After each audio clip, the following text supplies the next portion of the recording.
championships. I don't think anybody is going to beat their record, and I don't know if he's ever going to drive a four-wheel, going to get into a four-wheel drive car with Leo Varese. Kigo Mukarithi, welcome, Kigo. Thank you very much. Well, there we go. And for a start, and looking at the history, as we take a look at this, Wanakanja, because you've seen this evolve over the years.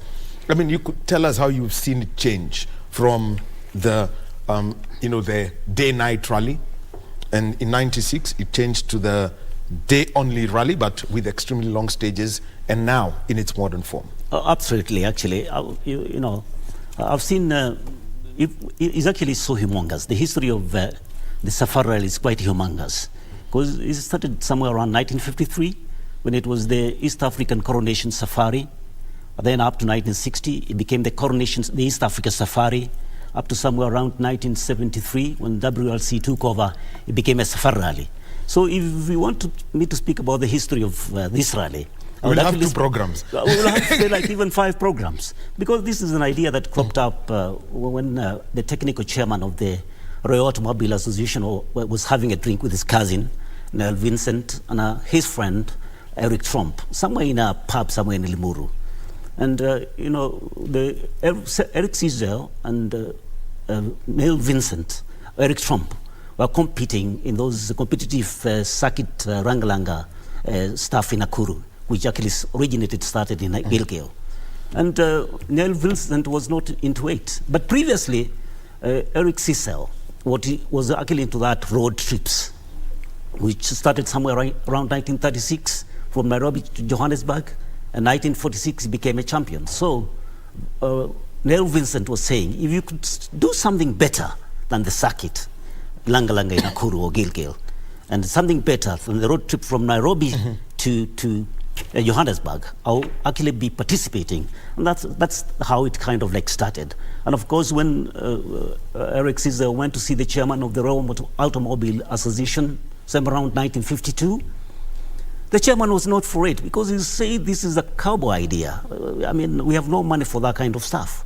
But during the inauguration of Queen Elizabeth II, now, after the death of his father, King George, so Eric Cizell goes back and tells the chairman, why can't we commemorate the inauguration of the Queen? And then he agrees and says, so long as you're going to get sponsorship, I'm not with you. Make sure that you get sponsorship, but the Royal Automobile Association will not be sponsoring. So Eric approaches Shell, Oil Limited, and the East African Standard newspaper. And do you know how much they got? £500 each a piece from those companies. And the rally started off, 1953, 15 finishers. And we had winners. Amongst them was Vic Preston Sr., who was co-driving Maruaha in a small car like the one Patrick Njiro did, which was 600cc. And the rest is history. Thank you. Yeah, actually, it's very interesting that Maruaha is, he won, he was driving in 54, navigated by Vic Preston Sr. And then in 55, Vic Preston Sr. was driving Maruaha, was navigating. Absolutely. Very interesting. Kigo, yes. Last weekend, actually last weekend, but a celebration. Something that hadn't happened, celebrating the legends of rallying over 70 years. And actually seeing Eric Cizell's jacket, Mike Kirkland had it on, and it's those little moments that you always see and say, this has been great. What was that even like for you, because you were there and you witnessed it? First of all, thank you. Thank you very much for you guys inviting us. We were very honored to be there amongst names like Mike Kirkland. In fact, I had the opportunity to speak with him, and I told him that, he was one of our inspirations. As you rightfully say, we are two-wheel drivers, and Mike Kirkland famously drove the 200 SX to quite some success during I think the late 90s. And so it was a real honor to see all those names, Yvonne Meta, to be in the same room with those kind of the people we heard on TV and in the radio. I mean, was just incredible. Very big commendation to for everybody who was concerned with that event. Yeah. Okay. Now something else, Wanakanja. Yes. Uhuru Park is where we're going to have the ceremony start. Hasn't happened, but as we celebrate 70 years, KICC has always been this start and finish of the safari. Yeah, historically, yes. Like even KCC, when it was not there, it was actually the locals. And that is where they used to flag off the coronation safari. So this is something that has actually never been done at Uhuru Park. KCC has always been the home base for for Safari Rally. So this is going to be a great opportunity for the spectators to be able to come and see those champions, our very local heroes, Makri Kimathi, our very own Pauline Shegu, and those international rally drivers who are actually in WRC1, because WRC usually categorizes this rally into three. There is usually WRC1 for the superheroes, the likes of Sebastian Ogier, Sebastian Loeb, Khalid Rovampera, and the likes of Elvin Evans. And then, of course, you go to WRC2, where Greensmith has actually been relegated because he was driving for Ford Puma, and now he's driving for Fabia. I have not looked at that list. So I don't know where Kigo, will he be participating this time round? I think, yeah. Gus Greensmith? Gus is Gus Greensmith, I don't think. I don't think Gus is going, but Oliver Solberg. Oliver Solberg is coming in. Oliver Solberg, whose father was also a great rally driver, and the WRC is another great rally driver because he's always been the WRC1. So this is the opportunity now to come and see those cars now, and it will be enjoy, of course. Just to add on to that, I think it's brilliant that we have a new venue in Uhuru Park. You know, the Safari is eyes on Kenya for the next week or so.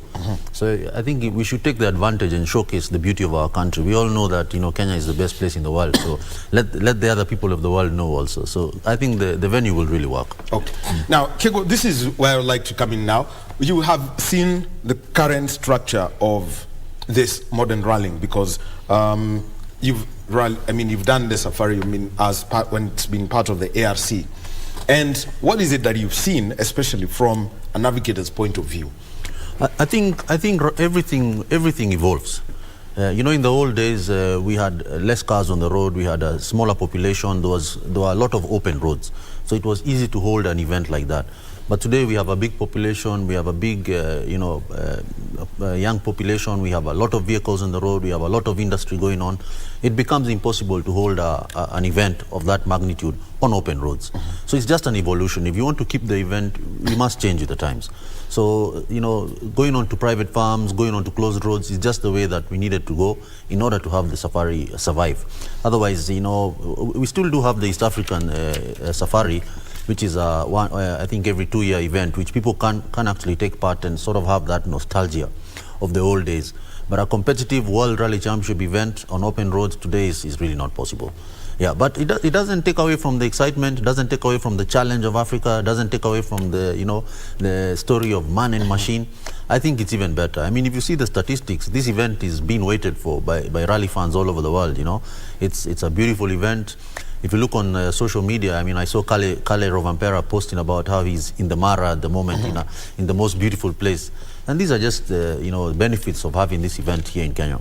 Okay. Now, let me just come to you. As today is Recce. Basically, today and tomorrow they're doing Recce and scrutineering. Kego, you just put into context how Rally Week starts. Rally Week for navigators is not fun, I can assure you. Today, this morning they are out on the stages. They are making their notes, their pace notes. Every driver has different pace notes.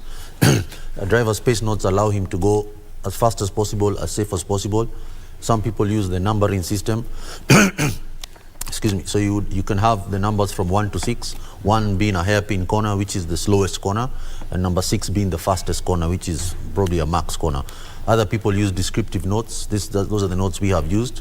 So a fast left, medium left, hairpin right, those are the corners we use. So basically, they are going to be going around today and tomorrow on all stages. They are going to put down their notes. They each are allowed to do two loops of each stage. So basically, you go around the first time writing your notes, and then you drive around the second time checking your notes. And usually there are some amendments, and most crews will be able to do it and do it complete. The only problem is that we are in Kenya. I might go around today and make dry notes. What are dry notes? When the rain comes tomorrow, by the time we are rallying on Saturday or Friday. The WRC Safari Rally is set for June 22nd to June 25th in Naivasha. This year's event, the 7th leg of the WRC calendar, consisting of 19 stages, will see drivers among